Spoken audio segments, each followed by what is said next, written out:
All right, you guys, welcome into week 4 of Lose 12 Pounds in 6 Week program here. I am excited because what we're going to talk about on today's call actually is very important, and we're going to go even deeper with all the things we've been talking about. But before we get started here, I want to do a quick check-in. So, Wendy and Jen, how did week 3 go for you guys? You could give a thumbs up or scale of 1 to 10. Think an 8. Okay. I'm always hard on myself, so I love the program. So if it's an 8, it's because of me. Oh. Wendy, how Yeah, you doing? mine is all me too. I and Tony, you know this. I do awesome all week.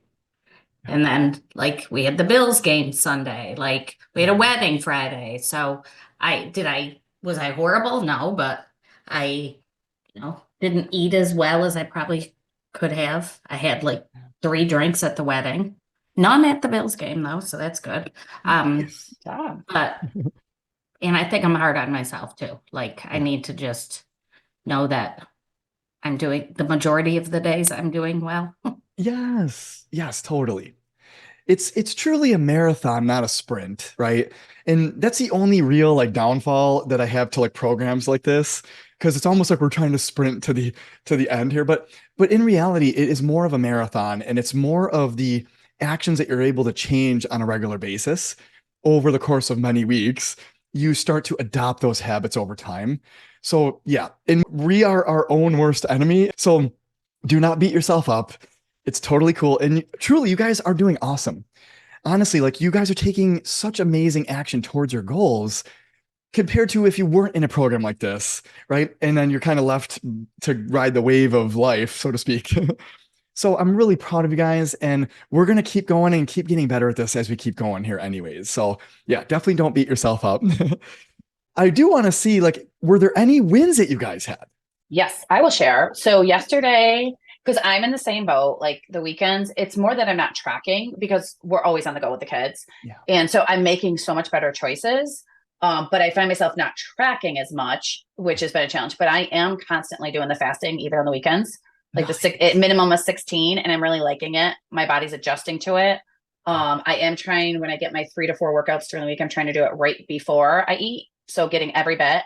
Yesterday, I'm a scale person, so every day I'm on the scale, and I have had good luck. And yesterday I was like, oh, Laura and I are being accountability partners. And I texted her last night and was like, oh, my scale hasn't moved, I feel like, in 4 days. And this morning I got up, weighed myself before I worked out. I worked out this morning and I was down 2 pounds.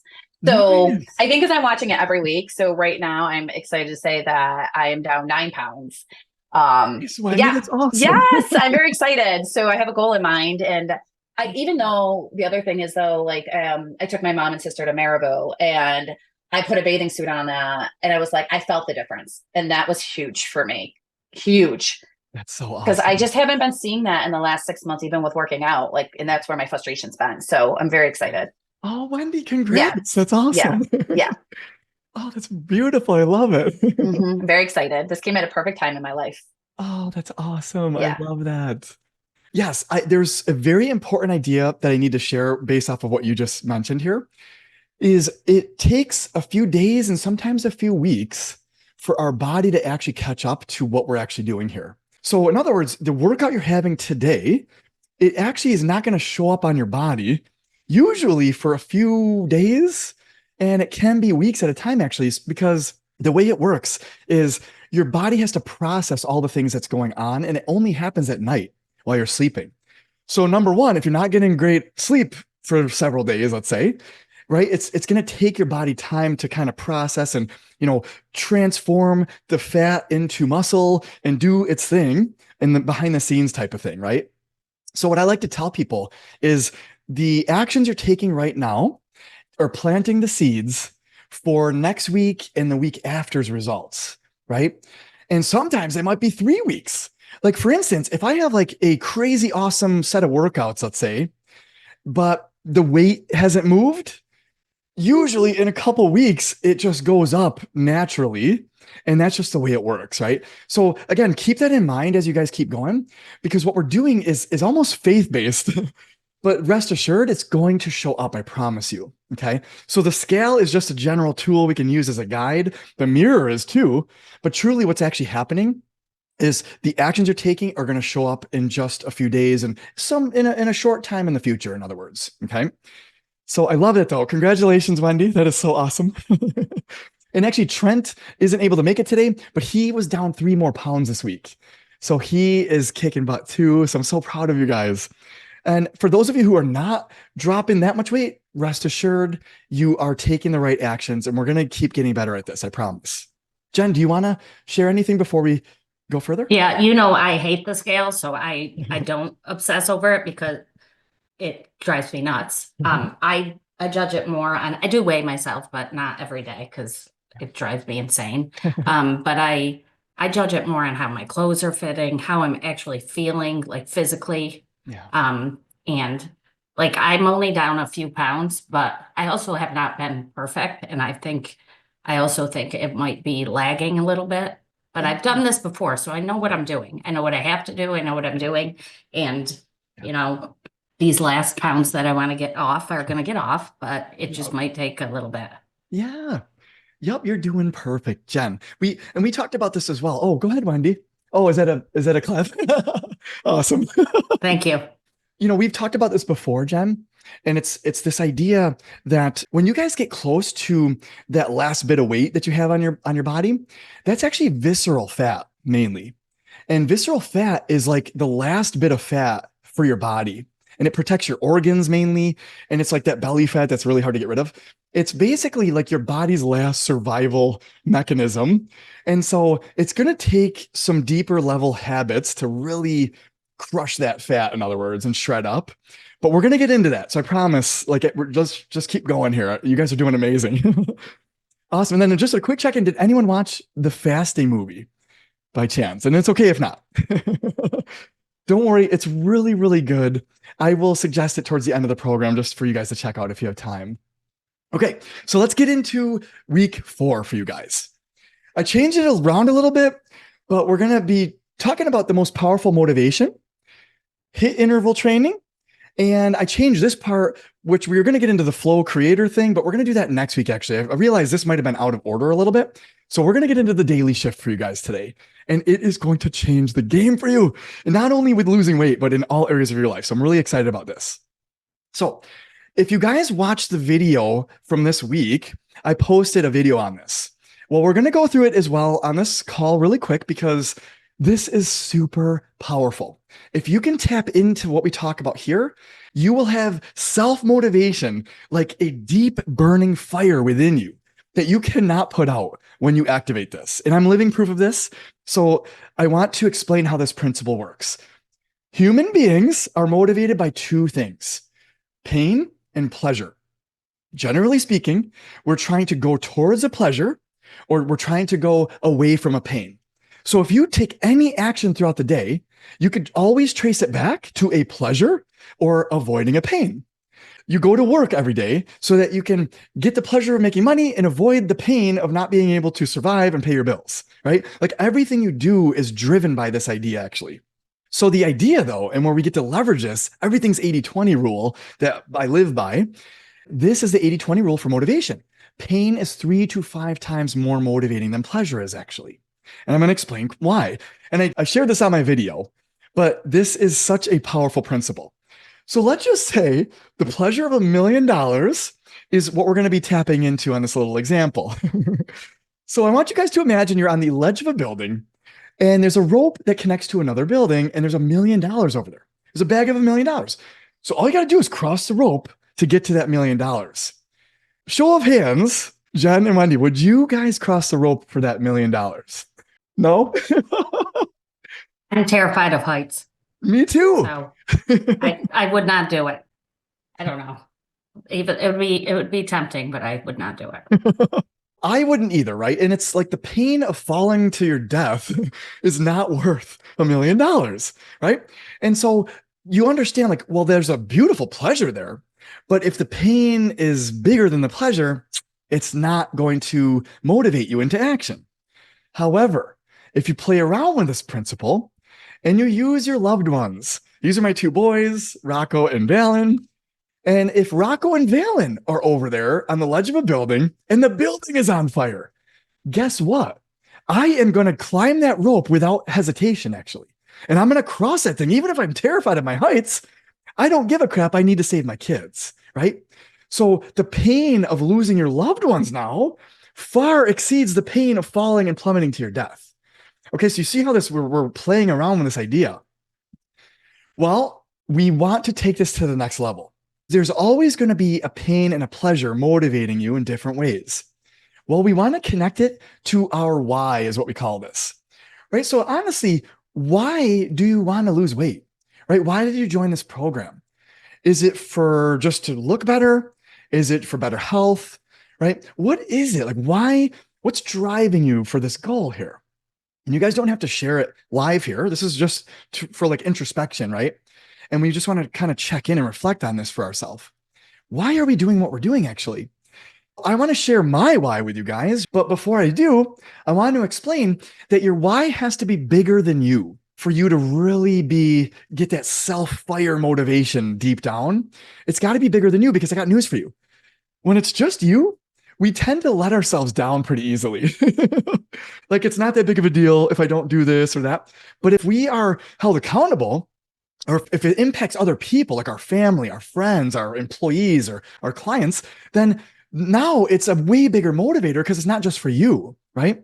And so even if no one showed up on today's call, I was going to record this just as we are, because it's not just for me, it's for you guys, right? And so, like, in other words, it's non-negotiable, right? We have to create our goal-oriented actions and make them non-negotiable. And these are the principles that will help us do this. So I want to explain to you guys, and I shared this in my video, but my why is connected to two main ideas. This is my dad and my family.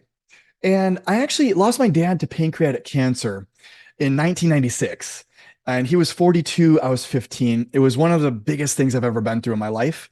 And my dad, what was funny about that is he was seemingly healthy, and he didn't really eat anything out of the ordinary, but he had pancreatic cancer. I didn't even know he had cancer. But losing him was devastating in my life. It literally changed my life forever, and it changed the trajectory of my life forever. And going through that was one of the worst times of my life, actually. When I started, fast forward, I'm getting into my 30s, and I'm starting to feel like garbage. I had no energy. My allergies were terrible. I literally had like no patience for my kids. At the time, I only had Anthony and Nicholas here. And they were little kids and they had tons of energy, and I just had no energy. I literally was so bad, I couldn't even mow my lawn or cut up cardboard. Like, dust would really like set it off, and allergens. I couldn't even do that for more than 10 minutes, or I would blow up with a sinus infection later on, like that day, and for like a week later. So I'd be sick from, out of work, sick all the time, actually, back in the day. And so I got sick and tired of being sick and tired, actually. And it hit me in my kitchen one day as I'm literally reaching for chocolate chip cookies. And they're the soft batch cookies. That's my like kryptonite. So I'm reaching for the soft batch cookies, and I feel like garbage. I look like garbage. Like, it's really bad. This is 2016. This is April 29th, actually, was the day that it changed my life forever.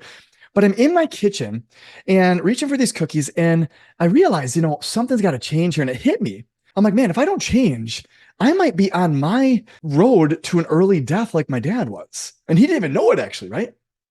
And so I never paid attention to my nutrition. I always worked out here and there, but I would eat like garbage. Like, I never paid attention to it. So in the kitchen that day, I'm like, no, you know what? I can't do this anymore. I don't want to feel like crap. And I wasn't necessarily overweight. I was, but I wasn't like obese, but I was probably like, 30 pounds overweight from normal. And I'm like, you know what? I'm going in the wrong direction here with my health and energy and vitality. And so it hit me. And I'm like, oh my God, like, if I die in the next couple of years, let's say, similar to my dad, I'm leaving my family behind here. And what the hell? Like, what am I doing, in other words, So I literally took that thing of cookies, threw it in the garbage, and I emptied out our pantry and threw out all the garbage. We just got groceries. And you can ask Melissa, my wife. I literally probably threw out $300 worth of food that was garbage. I'm like, what are we doing here, right? And it was from that point forward, I have goosebumps sharing this, because I'm like, honey, I'm going to change my life. Actually, I'm so sick and tired of feeling like this. And I was sure I didn't have a lot of patience with my kids, and I hated it. I honestly had no energy. I'd come home from work 5:30, and I'd have to lay on the ottoman for like 20 minutes just to muster up enough energy to do dinner and homework with the kids. And I'm like, this isn't right. Like, what the hell's happening? So I decided, I'm like, I'm going to do everything to get anti-inflammatory foods. I'm going to get everything. I want to learn everything about nutrition. And I literally learned everything. I became a holistic health coach from that point forward. I got certified in what I learned, and it changed my life forever. In fact, I got so much energy coming out of it that I changed my career because people had to know what was going on. I felt like death and like a zombie, and now I got my life back. And I'm like, oh my God, how many other people are suffering the way that I was? But it all started with this idea of the pain, the motivation, right? It was life or death for me in that moment. I increased it that much, and I've never looked back. In fact, it still motivates me to this day. If I reach for a cookie, I'll only have one, and it's because I'm back in balance and it doesn't really impact me anymore. Or sometimes I won't even have the cookie because it's just not in line with my overall goals, right? So you're going to start to understand the power of this as you guys keep going. But my homework for you this week is to start to really leverage this principle. Your objective is to increase your pain and your why. It has to be bigger in order for it to be more motivating for you. So whatever you've got to do to manipulate this is perceived pain, by the way. Like I'm not actually, I wasn't actually going to die in that moment, but I was on the trajectory. I felt like I was gonna, right? And so it's perceived pain. And so you can do this in lots of ways. But if you start to incorporate your family, those you love into the equation, man, is it powerful. And if you really want to live the highest quality life, not just for yourself, but to be the best version for your family and your friends and everybody else, if you're growing a business for your clients, whatever that looks like, right? For you guys, it might be slightly different the way you connect the dots here for yourself, but it's okay. Whatever you need to do to increase the pain and increase your why, it's going to change the game for you guys. So does this make sense? Thumbs up. Okay, awesome. Okay, so I want to get into HIIT intervals. So I'm actually going to stop my screen share here, and I'm just going to re-share my screen. This is kind of like the bonus and homework for this week because I really go in depth in this idea with exercise. But we already talked about the first style. And actually, before I do this, I love this quote. I've always used it. It doesn't matter, honestly, what activity you use. Do what you love to do because you're going to do it. Right? So if you're like, I could teach you all these other techniques and stuff, but if you don't like them, it's going to be a pain that's demotivating you. So we've got to work in harmony with this pain pleasure principle a lot better. And so any activity you are willing to do, start there. Like you love to dance, you love to do anything, do that. Okay. And then from there, if you want to start to leverage some of these techniques to burn a bit more body fat, awesome. That's great. So I just want to kind of start there. Well, we already talked about exercise in the fat burning zone, right? And it's 60 to 80% of your max heart rate. We talked about that last week. Well, the next thing is burning maximum energy, which is what we call anaerobic exercise. And that's what high intensity interval training is. It's basically you're pushing your body in short bursts, in short intervals, because you can't do it more than that, actually, because you're running out of energy. And there's a type of energy called ADP, and it's adeno-diphosphate, something like that. But it is the energy that's in your muscle it's readily available. So during every interval that you do, you actually drain ADP all the way from your muscles when you do it right. Well, in doing so, your body has to recover and you get out of breath to the point where you have to catch your breath and you don't have enough oxygen to restore your muscles. Like you have to stop the activity, the interval, in order to catch your breath, in other words. Whereas cardio, which is aerobic exercise, right? You can keep breathing and keep going for like a marathon if you wanted to. It's just basically cardio based, right? Well, anaerobic exercise, you can't do that because you're pushing yourself to the limit, essentially. Well, when we do this, it's likened to like a car pushing its gas pedal and accelerating all the way to the floor. So you're draining and burning all of your energy in these like 20, 30-second intervals, okay? And by the way, it doesn't matter where you're starting from. Like, let's just say you can barely like walk or jog or run, let's say. Then you're going to be walking as a baseline and just jogging as hard as you can for 20, 30-second intervals. If you can jog and then sprint, Awesome. You could do that too, but everyone's going to be in their own lane, in other words, with this idea. Okay. You can do this with any exercise, with running, biking, stepper, literally any type of exercise can be turned into an interval type of style training. And so I want to just kind of share this idea that when you push yourself all the way and you're burning 100% and expending 100% of that ADP energy, you are burning the most calories possible. And what ends up happening is because it takes your body, like you're out of oxygen, it takes your body a lot to recover from that. There's been studies that show for 15 hours after your workout, your metabolism increases and it continues to burn more calories for up to 15 hours. And some studies have shown 24 hours, but I've confirmed 15 hours has been shown in lots of different studies. And so pretty much if you had a high intensity interval training workout at 8 a.m.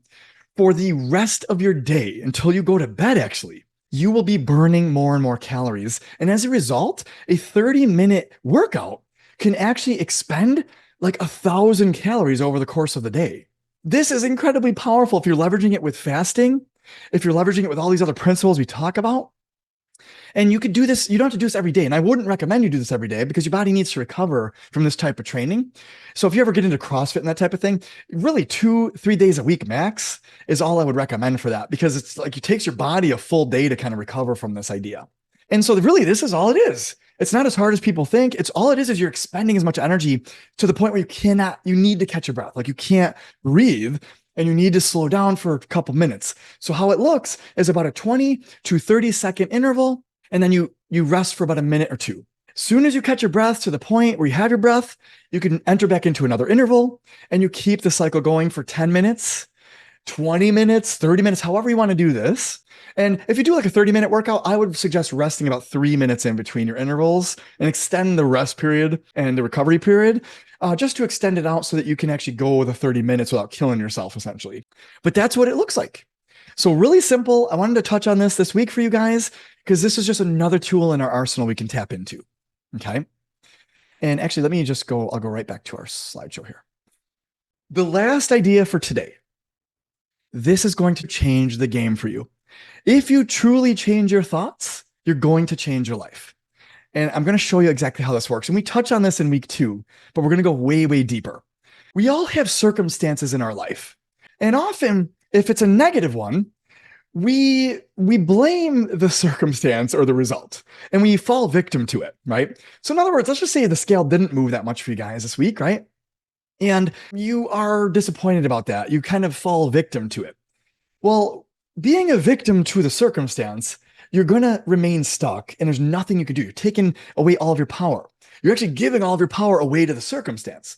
Well, we want to stop doing this as a habit because a lot of us do this. And even me, I've been doing this work for so long. I even still do this because we're all human. But truly, the circumstance isn't the actual problem.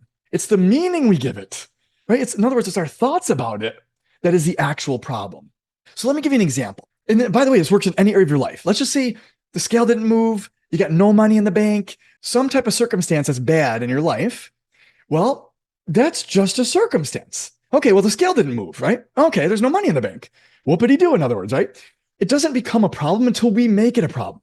In other words, until we charge it up and give it energy. Like when we give our energy to the situation, we're charging it up. And it could be charged in a positive way or a negative way, okay? So the idea behind this is once your thought gets interjected, it's now charging up one way or the other. If it makes you feel bad, it's usually a negative thought you're having. Because what happens is every thought will cause you to feel a certain way. This is where it starts. Your thoughts about the circumstance are causing you to feel a certain way.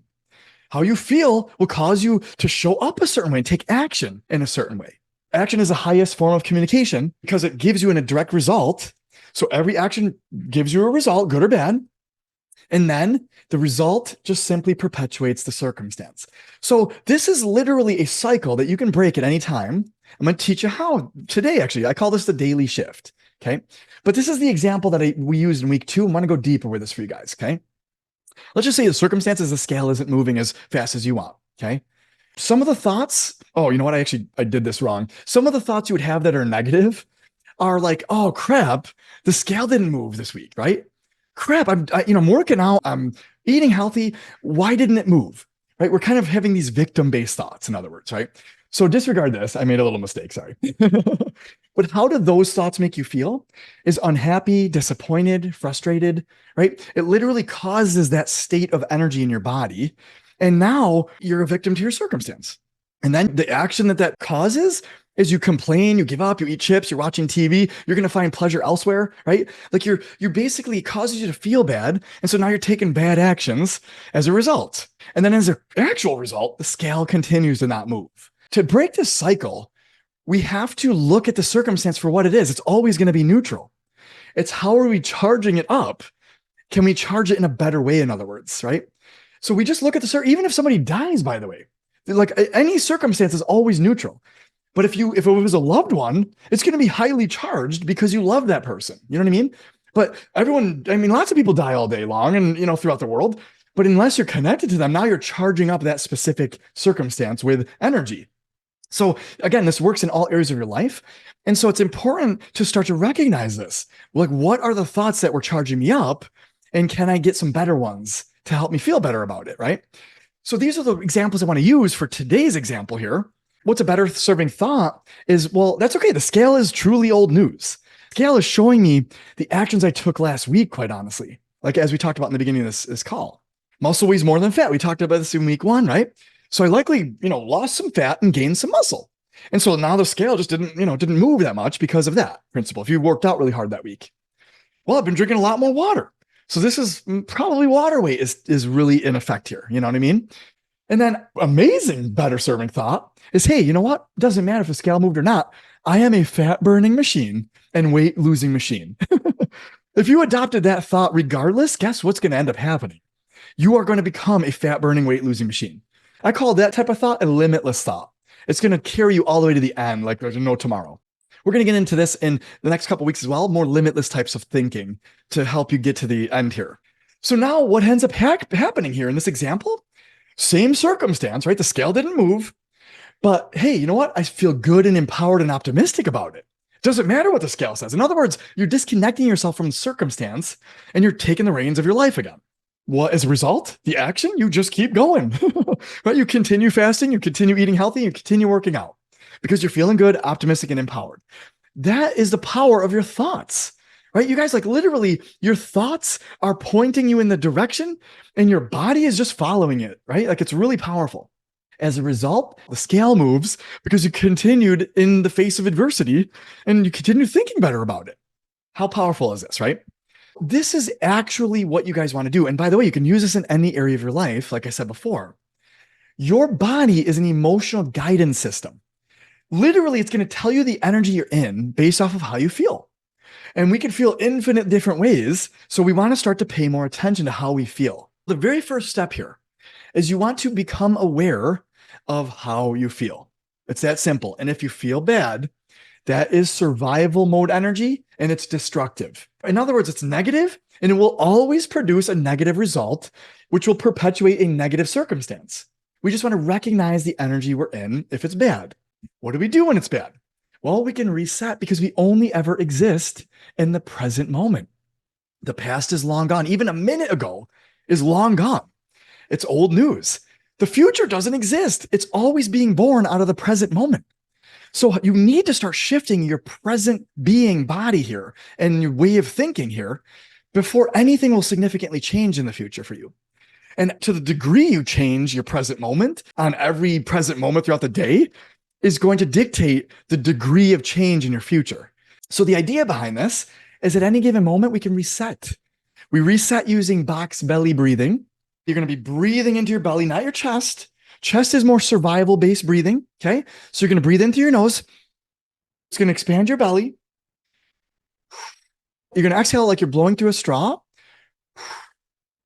And your breath is, by the way, the filtration system for your physical body and your energetic body, for energy, for emotions. So you can let go of emotions through your breath as well, in other words. You just simply reset your state for step 2. And I want to reiterate a point I think I made in week 2 is every emotion has a physiological memory in the body. And it has a physiological breathing pattern in the body.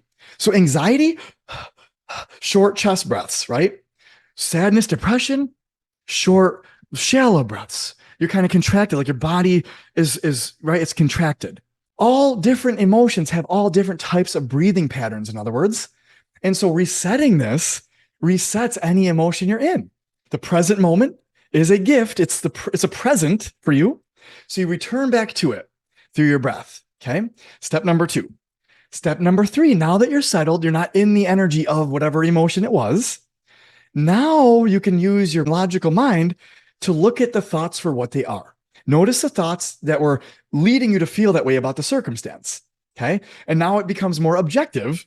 And so the idea behind this is, what thoughts cause me to feel bad? You want to pay attention. Oh, the scale never moves. Oh, that's a bad thought to have all the time, right? And maybe that's a belief you have. You know what? The scale never moves for me. I don't get it. Whoa, my gosh, we're giving away all of our power to that thought right there, right? It's going to never move.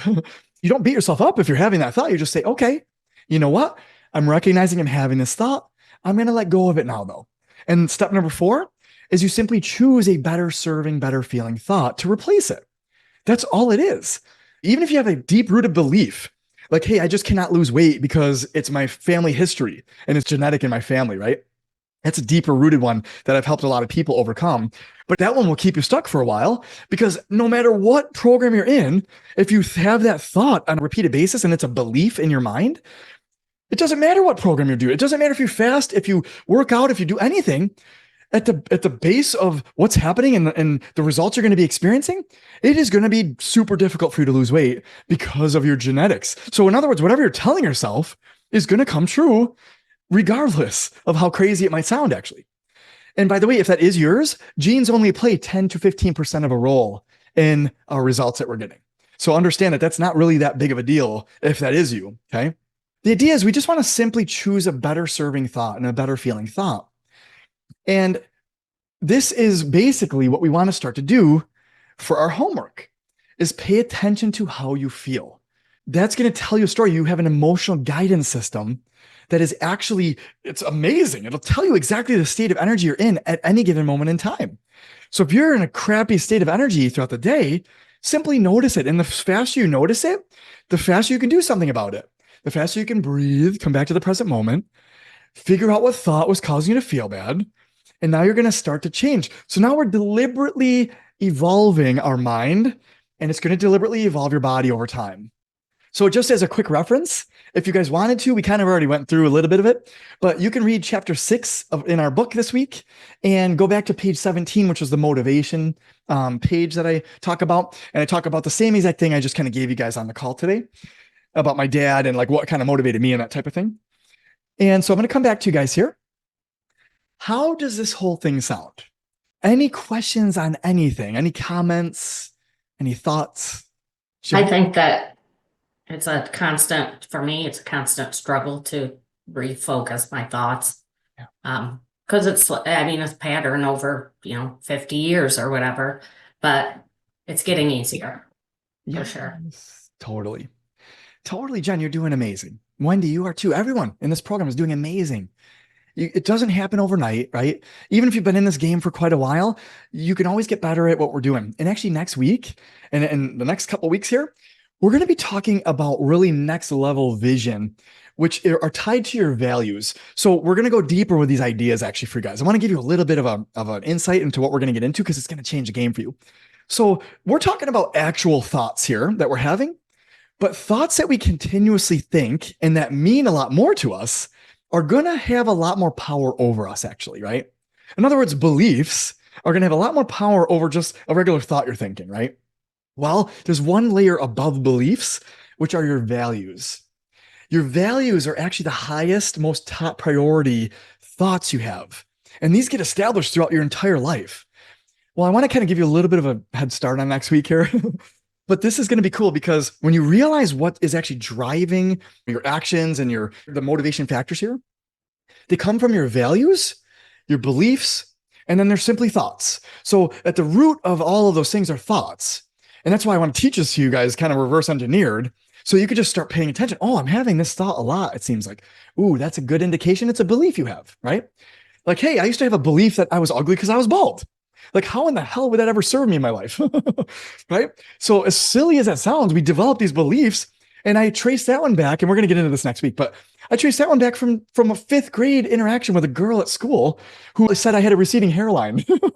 So, as silly or stupid as that is, I just connected the dots that, oh, you know what? Maybe I'm not as desirable because I don't have that grade of hair. And it just got worse and worse and worse. So, as crazy as this sounds, thoughts are programming your mind.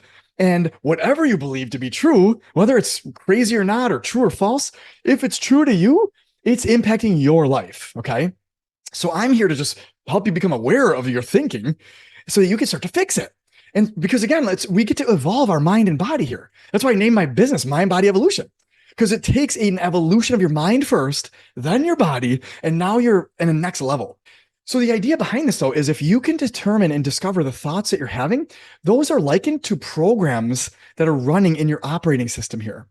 Well, if you got some false and bad and negative programming, those are bugs in your system for your dream life here, right? It's keeping you stuck and it's keeping you from getting to your dream life and your desired life here. So we've got to start uprooting these thoughts. And I love to say, like, you uproot the weeds in your mind garden and replace them with flowers or plants that you want to have in your mind garden. Thoughts that are going to serve you amazingly well. Like money comes in easily, effortlessly, and consistently every week and every month, right? That's going to serve you amazingly well. Weight comes off my body easily, consistently every week. That's a thought that will serve you amazingly well. We're going to get into this next week, and we're going to get into limitless thinking towards the end of this program for you guys. And my objective and my intent is that it completely changes your life. I want you guys coming out of this program getting literally like $1 billion worth of information that you're going to be able to apply in all the areas of your life, because you're going to understand the principles of how you operate as a human being. So I hope that sounds good. Honestly, the weight loss is just a byproduct of the way you're thinking. So if you could start to control this, my God, it's going to change the game for you. So we're just kind of getting into this and getting deeper, but I hope that sounds good. And we're going to get into values and beliefs over the next coming couple weeks here for you guys. Okay. So before I let you guys go, Wendy and Jen, any questions, any comments? You guys are good. Okay. Excellent. Keep it going. I'm so proud of you. You guys are kicking butt, right? And we're going to be crushing this by the end of this in the next couple of weeks. Man, I can't wait to see what happens for you guys. Thank you. Yes, my pleasure. All right, you guys have an amazing rest of your day and week ahead here, okay?